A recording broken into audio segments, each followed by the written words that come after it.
സൗമ്യ വധക്കേസ് പ്രതി ഗോവിന്ദച്ചാമി ജയിൽ ചാടി. ഇന്ന് രാവിലെ കണ്ണൂർ സെൻട്രൽ ജയിലിലെ സെല്ലിൽ പരിശോധന നടത്തിയപ്പോഴാണ് പ്രതി സെല്ലിലില്ലെന്ന് ജയിൽ അധികൃതർ അറിയുന്നത്. ജയിൽ DGP ബൽറാം കുമാർ ഉപാധ്യായ ഇന്ന് കണ്ണൂർ സെൻട്രൽ ജയിൽ സന്ദർശിക്കാനിരിക്കവെയാണ് സംഭവമുണ്ടായത്. ഗോവിന്ദച്ചാമിക്കായി ശക്തമായ പരിശോധനയാണ് സംസ്ഥാന വ്യാപകമായി നടക്കുന്നത്. CCTV കേന്ദ്രീകരിച്ചുള്ള പരിശോധന പുരോഗമിക്കുകയാണെന്ന് Kannur city police commissioner Nitin Raj മാധ്യമപ്രവർത്തകരോട് പറഞ്ഞു. പുലർച്ചെ 4:15-നും 6:30-നും ഇടയിലുള്ള സമയത്താണ് ഗോവിന്ദച്ചാമി ജയിൽ ചാടിയതെന്നും അദ്ദേഹം പറഞ്ഞു.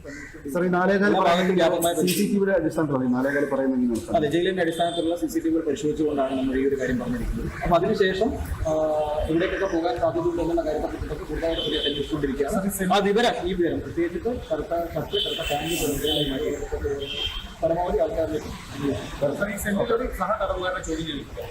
ആ ഭാഗങ്ങളൊക്കെ നമ്മൾ കൂടുതലായിട്ട് പരിശോധിക്കുന്നുണ്ട്.